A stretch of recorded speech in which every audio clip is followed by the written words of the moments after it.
اعوذ باللہ السمیع العلیم من الشیطان الرجیم بسم اللہ الرحمن الرحیم الحمد للہ رب العالمین وصلی اللہ علی محمد وآلہ الطاہرین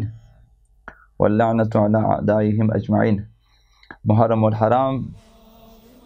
کے ایام شروع ہو چکے ہیں،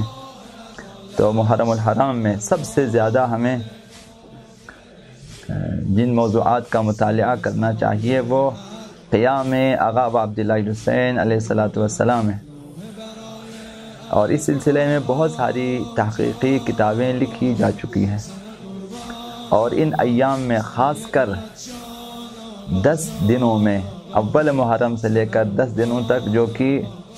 عزاداری آغا عبداللہ حسین کے حوالے سے بہت ہی اہم ایام ہیں، صرف اور صرف مجالس میں خطبہ کے کلام اور ان کی باتیں سننے پر اکتفا نہیں کرنی چاہیے۔ ضروری ہے کہ ہم آغا عبداللہ حسین کے قیام کے حوالے سے مستند اور تحقیقی کتابوں کا مطالعہ کریں، اور اس ضمن میں مقاتل کا بھی ہمیں مطالعہ کرنا چاہیے۔ اور جب بات آتی ہے مقاتل کی، یعنی مصائب واقعات کربلا، حادثہ کربلا اور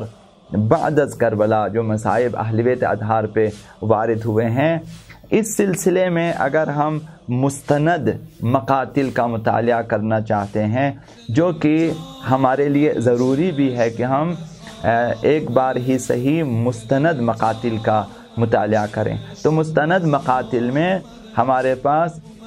جو ہیں چند کتابیں ہیں۔ ان میں ایک کتاب مقتل مکرم کے نام سے ہے، مقتل مکرم، اس کا پورا نام ہے مقتل الحسین یا حدیث کربلا، یہ اصل نام ہے، عربی میں یہ کتاب لکھی گئی ہے، اور کتاب کا مؤلف جو ہیں کئی کتابوں کے مصنف ہیں اور مستند جو ہیں کتابیں لکھنے والے ہیں، اور یہ ہے جناب حجت الاسلام سید عبد الرزاق محمد موسوی مکرم، یہ ان کی تالیف ہے۔ یہ کتاب آغا عبداللہ حسین کی زندگی اور آغا امام حسین علیہ السلام کے قیام اور آپ کی شہادت اور شہادت آغا امام حسین کے بعد کے حالات، واقعات اور مصائب پر مشتمل کتاب ہے، اور اس میں تجزیہ تحلیل بھی ہے، روایات کے حوالے سے اور تاریخی واقعات کے حوالے سے انہوں نے بات کی ہے، اور انہوں نے کوشش یہ کی ہے کہ ان واقعات کو اور ان مصائب کو معتبر مصادر سے نقل کریں، اور جہاں انہیں غیر معتبر واقعات ملے ہیں وہاں انہوں نے دلائل پیش کرنے کے بعد ان غیر معتبر واقعات کو انہوں نے رد کیا ہے۔ تو اس کا مطالعہ ہمارے لیے اور مخصوصاً نوجوانوں کے لیے بہت ہی مفید ثابت ہوگا۔ یہ کتاب جو ہے 7 بڑے حصوں پر مشتمل ہے۔ سب سے پہلا حصہ جو ہے وہ آغا امام حسین کی تحریک پر انہوں نے ایک مقدمہ لکھا ہے، قیام آغا امام حسین پر، تحریک آغا امام حسین پر، قیام عاشوراء پر ایک مقدمہ لکھا ہے، ایک جامع مقدمہ۔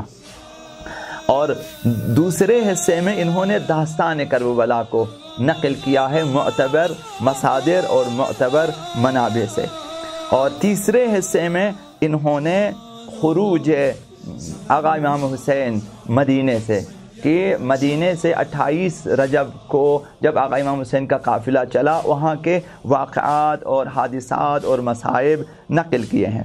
اور چوتھے حصے میں انہوں نے عراق کی جانب جو انہوں نے سفر شروع کیا ہے مکے سے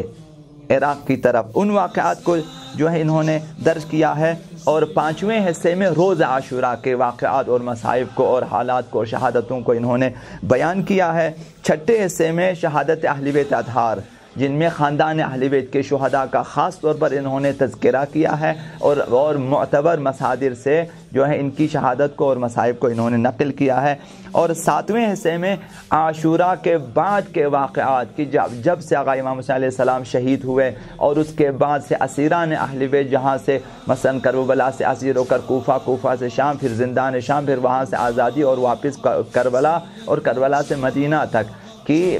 ان واقعات کو انہوں نے معتبر مصادر سے نقل کیا ہے۔ تو عرض یہ ہے کہ اس کتاب کا مطالعہ چونکہ معتبر ہے اس لیے ہمارے لیے اور خاص کر نوجوانوں کے لیے مفید ثابت ہوگا۔